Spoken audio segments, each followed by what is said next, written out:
All right, good afternoon. I didn't think we probably have a lot of attendees today. Consider how many emails and text messages I received over the last week asking was this going to be recorded, and it definitely is. So I'll get the recording out to everyone over the next couple of days on this presentation. I think it's very important, and several of you did as well as, like I said, had some email messages to make sure they got a copy of this. So the presentation today is about long-term care. We're going to talk a little bit about the hidden costs of long-term care. We're not looking to come up with individual solutions for anyone. We're basically going to talk about some of the things that I think all who enter retirement years particularly need to understand, their family needs to understand. Everybody is a little bit different in their long-term care preparation of what they think about, how they're going to fund it, pay for it, and so forth and so on. So today's not about different solutions, as I said, it's just more about understanding the cost of and being able to put a plan together. One of the largest expenses where a lot of people face in retirement years is healthcare and long-term care, particularly regarding healthcare. When we do financial planning, retirement planning for our clients, we do spend a good bit of time discussing these long-term care cost. Okay. So we want to make sure that people have a plan in place. They talk to their families, particularly so that I think one thing I hear a lot is a parent saying, I don't want my children to have to either financially or physically help me in with my long-term care needs. I think that's important for me as a parent. I don't want my kids to have to do that. So I want to make sure that I have a plan in place, and I want you to as well. November is National Long-Term Care Month, ironically. I didn't necessarily plan this for that, but it all kind of fell into place this time of year is when we spend a lot of time talking about the coming year with health needs, healthcare needs, and obviously that goes to long-term care planning. So this is my contact information. It was on the invitation as well, obviously. If you have any questions going forward after listening to this recording, or if you are on live, please send me an email. I can send the slide deck as well to anyone. So if they want the slides today or after today to refresh the information with themselves or loved ones, please feel free to ask me that also. If you happen to have seen our latest Highland Trust newsletter that came out about a week and a half or so ago, emailed out, and a bunch of them are waiting to be mailed now, with yesterday being a Veterans Day and the mail did not run. Some of them have not hit the mailboxes yet, but you'll see I had a long-term care article in our newsletter also that covered some of the things we'll talk about today, as well as got into detail a bit more about the cost for people. And I've done this now for 28 years, 29 years, financial planning, and this is a very sensitive, emotional topic, even for me, because I care so much about it. It's people to understand that I don't want these costs to ever hit them one day, and even more so hit their families. I've seen too many times that children are impacted financially, emotionally, physically in some degrees by their parents who didn't have everything maybe properly planned, or their plan fell off the rails a little bit. So it means a lot to me. And if you're a client of mine already, we probably had this conversation, or if we not had it enough to your satisfaction, 100% pull me aside and ask, say, Chris, let's talk about this a little bit more because I need to have a better understanding. I'm gonna click my video off so you don't have to see my face as I go through this also, just in case we have a steady Wi-Fi here at the office that I don't lose you there. The presentation today, which I said I will send to anybody who wants it, is put together by Lincoln Financial Group. So Lincoln's an insurance company, as many of you know. They did a fantastic job on this past quarter's presentation on long-term care, some statistics and some numbers. So I'm using all their data for the most part. I'm gonna give some play-by-play color with some of the things that they put out there from what I see with working with clients. And they partner with a bunch of other money managers to come up with some of the data in their research for this presentation. So let's dig into this a little bit on the research side. And some of you have probably seen a lot of this before, and that's great. But if you have not, then we can at least, maybe learn a little something. And again, like I say, with every presentation I ever do, if you take away something, I'm happy. I think we've done a little bit of our job there anyway. So this is very busy. I understand that. That's why sometimes asking for this slide deck afterwards may be beneficial to you. Maybe some of this is even hard to read if you're looking on a small device. I have a large monitor or a couple of large monitors because I'm blind as a bat. So yeah, I definitely see it very well. Hidden cost of aging, it is a gamut of things. If you see what looks like spaghetti on a plate in that middle section here, then it is when we get into our retirement years, there's no such thing as a straight line between retirement and transferring our assets or our wealth, as they call it, to our heirs, our beneficiary, our family. There's just it never happens. There's going to be a lot of paths that impact us getting from retirement to eventually when we pass on and our assets and wealth go to our families. And one of those is healthcare. A large one is healthcare. It's a tremendous expense, which we'll talk about in a minute. And I want to make sure that people understand that there's just things that can throw us off a path, and that's part of why it's so important to sit down and put plans together and stay on top of those plans on an annual basis. Life expectancy. I think a lot of you do. Somewhat surprised when I say this, though, still today. So the life expectancy of a female in this country right now is 85. The life expectancy for a male is 82. Now, statistically, if we reach over 85, so a female or a male passes 85 years of age, their life expectancy tends to jump another 6 or 7 years. So it's easy to see females after they hit 85 to get to 92-ish or more or higher. It's also for men once they hit about the 85 mark to reach 88 or higher. So that's not uncommon. So it's almost like you kind of you won the lottery getting the 85, you've reached your life expectancy, and now we're going to give you a few extra years as a bonus. That happens quite often. And the majority of LTC costs or long-term care expenses happen to those who are in their 80s. I think that's something you don't need this slide to tell you or me to tell you. You see that in your communities, you and your families. You know that those who reach in their 80s is when the prominent when the chance of needing care is exponential. Of course, many people need it sooner than that, but usually in your 80s is when we see it. And usually the length of care, it depends, but usually it's around 4 to 5 years on average. There are some people who need care are in some facilities for 8 to 10 years, or some people only there for a year or two until again an end of life happens. So the average of care is usually about 4 or 5 years. I'm going to talk about that, how that relates to cost. That was also in that article that I mentioned a minute ago. So we look down this bottom right. Oops, I'm sorry, I flipped slide on you. If you look down this bottom right, the majority of costs are not just those in their 80s, they're also females. So when I was on a board for a long time of a long-term care facility here in Athens, and majority of our occupants were women, and most of those women again were in their 80s.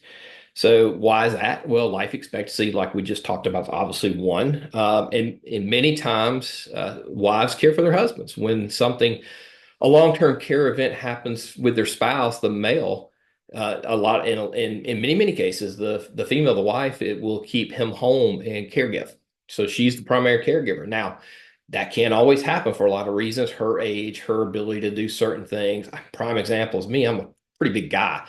So, and my wife is a nurse and a very, very skilled nurse. But I still can't imagine when I'm that age and she's close to that age, only being a year younger. She can probably do some things, but she sure can't with mobility move me from bed to shower or tub or that kind of stuff at all. I don't see her being able to do a lot of that. So I probably would need somebody to help out in that case. But like I said, in many cases, husbands are cared for by their spouses. And and those that are and and those clients or individuals who are saying I probably need to look at some kind of insurance coverage, and I'll say this right now and preface it. This is not a conversation to say everybody needs to buy life or long-term care insurance. This is not a long-term care insurance conversation. This is a understanding aging and long-term care costs and how to be able to fund those at some point. Long insurance may be something some people need. It may not be. I'm great with self-insurance personally. So, but the insurance I write for long-term care is usually on the female. In a lot of cases, when a couple is discussing expenses later in life, because insurance can be expensive, I usually in a lot of my situations, I say, well, at least let's do it on her and because she may be your caregiver as an example, as we already talked about. And then right here in the middle, where we got the blue bar to the green to the orange is housing. So what we're representing here is 23% of people over the age of 85 will need some kind of housing, some type of housing solution in their life, whether it's nursing home or living facility, assisted living facility. And a lot of these other in blue that's not part of the 23%, they don't maybe need a housing solution. They may still be at home, but they still need long-term care. They may be getting it from again, a paid caregiver coming to their house. That's pretty common. And what you see in the article that I wrote was cost-wise, if you need a facility, some kind of housing solution, you're easily in the state of Georgia between 70,000 and 120,000 a year. So depend on the facility, where you live in the state, how nice the facility is going to be, private room versus semi-private, those types of things. You could easily be 70 to 120 thousand dollars a year. So you think about it, if you're living 5 years in a facility of some type, and just say it's $70,000 a year, that's $350,000 of expense that's going to have to come from somewhere. And what people do not understand is that does not come from Medicare. So you're not going to get that cost reimbursed by Medicare to cover your facility needs. Okay. So one thing I've talked about a lot in 2024, this year, is Peak 25. Peak 25 happened in 2024, and that basically meant that the largest surge of Americans in the history of our country hit 65 years old. So we had these most 65th birthdays in 2024 than we've had in our history.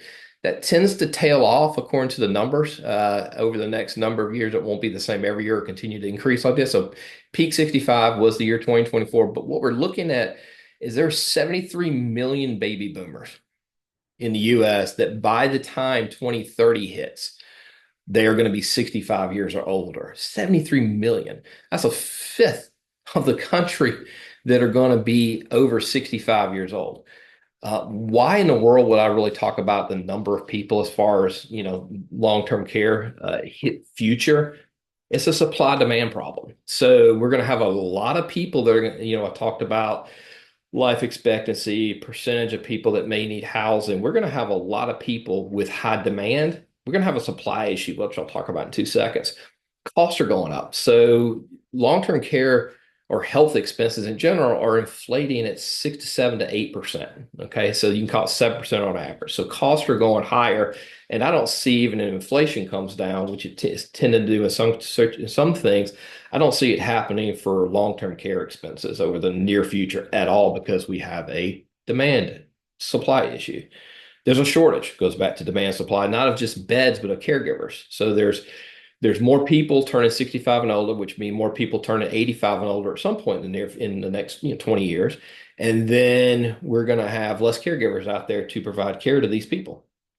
And then the waiting lists are growing tremendously. I said I served on a board of a long-term care facility, and we had a waiting list back then. That was a number of years ago. So I would tell you this as part of planning. I'm probably mention this a little bit later. I'll definitely mention this if I ever talk to you one-on-one.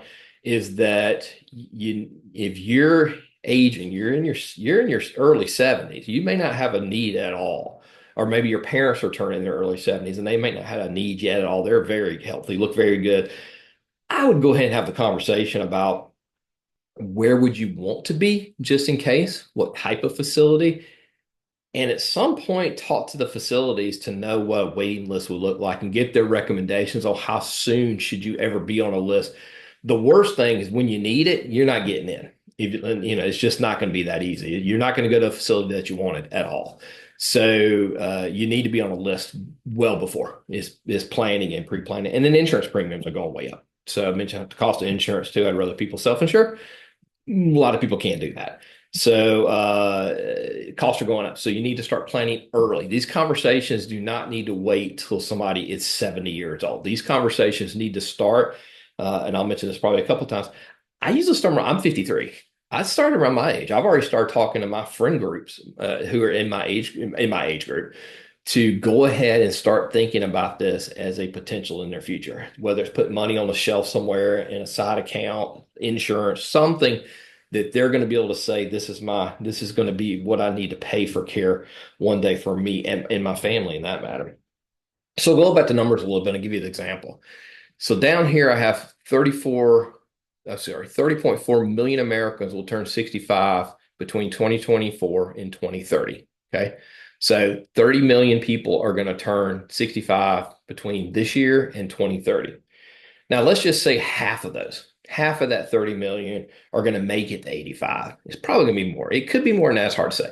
Let's say half of them make it to 85. And let's say half of those make it or will need some type of facility care. They need to go get a bed somewhere. They're going to have to, they'll be over 85. They're going to need a facility care. So that's 7.5 America. So 25% of that 30 million is 7.5 million people potentially could need a facility.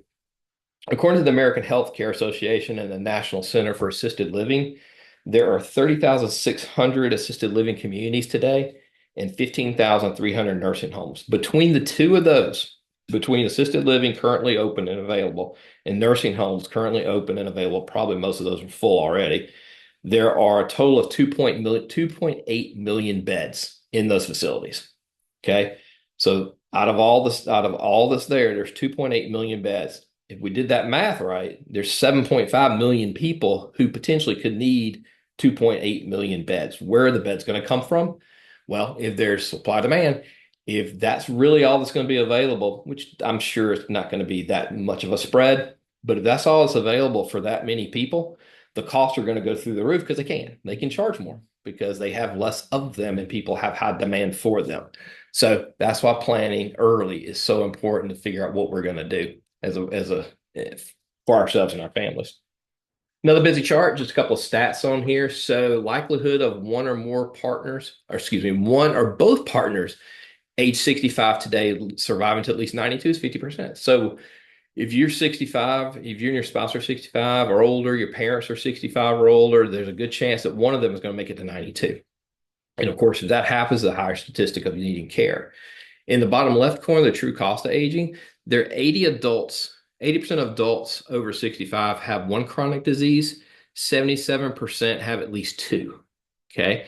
90% take one prescription, 80% take at least two. While I say that, it's just because that's already a high cost because if there's chronic disease, chronic illness, prescriptions out there, those costs are obviously going higher. So that's eating into our healthcare savings anyway. Then add things like long-term care event possibly on top of that. That may drain down our healthcare budget anyway in retirement years. So we got to think a little bit ahead of that and try to stay ahead of that curve. Now, one thing I do talk about with people who are in their 50s, particularly, as I help them prep for retirement, it's not just about the money, it's about their health too. So I'm big on the talking to people about taking care of their bodies, exercising, studying, reading, staying mentally sharp, and those types of things, because we can see in studies by all the associations that people who enter retirement years healthier, they not just live longer. Genetics can take care, can obviously throw that off the rails, but they live longer and they live with less chronic and less meds and less chance of long-term care needs too. So if you retire healthier, your expenses in retirement potentially could be much less than somebody who doesn't. That's still financial planning. So just taking care of ourselves. We talk a lot about that with clients. 70% of people over 65 will need some type of long-term care in their lives. Those numbers I ran a while ago on that 30 million for housing with 50%. So 70% over 65 will need some type of care. That could be short-term care, that could be long-term care, that could be in-home care, that could be facility care. So it's a gamut of different things, but that's a pretty high statistic. So why wouldn't I want to prep and plan ahead if that's really the possibility of happening to us? Now, also balancing work and care. I mentioned about most people I talk to don't want their kids to be the ones who are their caregivers. So way we're looking at now, and I see this a lot with clients and people I know that are in their 80s currently, their oldest daughter. A lot of cases, their husbands are already passed. So it's a lot of cases, it's a female and it's their oldest daughter who lives nearby and sometimes has to move back, sometimes has to change jobs, sometimes has to quit work to care for their mom, like I said, in many cases, mother, just to make ends meet, just to make sure that things are being taken care of. So when I say plan early so we don't have to rely on our kids because it can impact their future. Now they're behind because they had to change jobs, they had to quit a job, they don't earn as much money, they can't save as much, they can't prepare for their long-term care event, and it's a cycle. Now it's your granddaughter, their daughter, that could be the one caring for them later. So I'm trying to provide as much information as I possibly can. Let's to stop that chain from happening going forward. On the far right, it's a little bit on cost. I already mentioned kind of the 70 to 120,000. And read that article. If you don't have that article, you can always email me and I can send that to you. It gets a little bit more into the cost side of these numbers as well. We talk a lot in financial planning with our clients about regrets. So, like I said, I've done this now for 28, 29 years. So it's really, I've seen a lot. I've seen a lot of people. My conversations with new clients are always like, what would you wish you would have done different? And I get these regret studies all the time just from asking people. So I want to make sure that they don't have these regrets. My mission, if you want to get down to it, when I work with clientele, is to try to make sure they don't look back when they're 75, 80, 85, 90 years old and go, I wish I would have. Hopefully I can and we can work with them soon enough and start doing this so they don't have the regrets like we tend to see. But one of the largest one or really large ones always is save more. I wish that some people just can't save more than they already do. I totally understand that. I wish everybody could save much more and be able to self-insure everything they want to, be able to do all the things they want to in retirement years, have a little bit of money left over for the children or grandchildren if you want to. That would be awesome. That's not always realistic though. The interesting purchase long-term care is number two. So one of the second one, not work longer, not delay Social Security, not financial independence. It's purchase long-term care insurance. Again, I'm not saying that's the answer to all the end all either. Okay. So I think a lot of that regret is less about, if I had to argue the slide, is less about purchase long-term care insurance. It's more about understanding long-term care better, which is what I'm trying to do with this presentation. So understand it better and have a long-term care plan. So I would say that 40% if I interviewed all those people who said that. It's about understanding a plan around long-term care costs and how that can be funded. Sure, some of it, a lot of it may have to come from insurance, but it's not necessarily, in my opinion, it wouldn't necessarily be to purchase insurance. Okay. The one of the last slides we'll talk about, one of the last things we'll talk about just a minute is that middle fact right there on this slide. Consumers view medical health care and long-term care expenses as one of the biggest threats to their retirement, not inflation, longevity of the economy. I hear it all the time. I hear it when I talk to people, like I mentioned, these regret conversations, that they feel one of the biggest threats to them and their financial well-being is that healthcare, long-term care expenses in retirement years can eat away what they've earned, and then they'll have to rely on their children. That happens all the time. The problem is they never talked about it with anybody. They never had, maybe they didn't have somebody they were working closely with, a friend or family, or a banker, or an attorney, or a financial planner, investment person. They just didn't have anybody they've worked closely with to push them a little bit to do that. Maybe their kids or their parents even. So they feel it, but they never talk about it. Sometimes it's just it's too emotional to them. They just feel like it's too hard to be that vulnerable to open up. Open up. I can't say enough how important it is to have a conversation. Find somebody that you're comfortable talking to and ask questions. Hopefully they'll ask you the questions before you ask them. But if they don't, my gosh, please ask them. Are you in the shape you need to be in to take care of your family in case you have a major health event at some point in your life? And if you're not, how then the solutions come. How can we customize solutions for you? What needs to be done to make sure your plan is going to work? And you have to again look at that plate of spaghetti on that other slide earlier. You've got to look at it often just to see if something else is there that's going to throw something else off the rails and not put you in a good spot. So some closing comments real quick is a few are that, listen, we have to be open. I mentioned conversation. We have to find that trusted person, a parent, a child, a financial professional, a pastor. It doesn't matter. Find somebody that you can really have an open conversation with, and then get pointed to people who are experts in this. It could be an insurance agent that can go through this really, really well and analyze your situation and find a solution that fits you and your family the best. We have to be honest. We have to know the financial risk out there. We can't put our head in the sand and wait for something to happen or get close to it happening or aged, get to be 75, 78 years old and go, hey, I may need something in a few years. What do I need to do now? It's a little late. It's just, unfortunately, it's just a little late. We have to look at our own self in the mirror again with another person, a professional. Sometimes it's the best way to do this, and just say, if this were to happen, what would we do? What would be our first step? Sell the house, move into what facility would suits us the best? Will we have to move out of our town we live in now, closer to a child? We just got to be really, really honest, have the conversations. We have to put a plan in place. We really have to get this detailed out and narrow down what fits us, and then be able to have this conversation every year to see if that plan is still the plan that's going to work in case something were to happen to you. And we have to share. So once we have a plan in place, some people don't like talking to their kids about these things. And usually when I'm saying kids, I'm talking about adult children, right? So, if once you have your plan, once you know that if I have a health event, here is what I want to do for myself or my husband or my wife. And once you know what that is, and that's your plan, you need to share that with your kids. Kids, sometimes adult children are very stressed when I talk to them in their 30s and 40s and 50s about their parent situation, and they say, I don't know, mom and dad never told me. We don't know what they would do. We don't know if they can afford it. We don't know if they have insurance. We don't know and they're stressed about you. Okay. So if you really, if you want to talk about a family conversation that takes a lot of stress off the table and is very rewarding, this is one. This and estate planning for sure, but this is 100% one. Because again, I have too many parents who are in their 70s when I first start working with them or talking to them.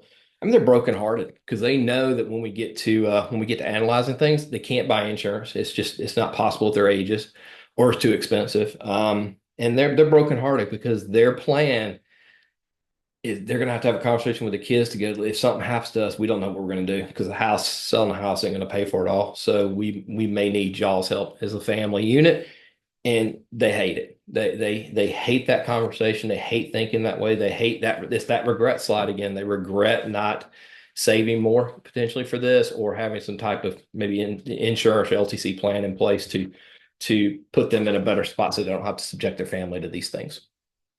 So my contact slide again, and my email address is on there, chris.caldwell at highlandtrustpartners.com. If you have any questions at all about yourselves, your families, anything I talked about today, feel free to reach out to me.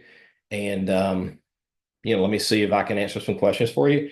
If you want the slide deck again, I'm happy to send that to you. Just email me and let me know if that's the case. Once I get the video closed out today, the recording, and have it where I can send it around, I will do that. Feel free to share this with anybody you want to if you think there's value in it.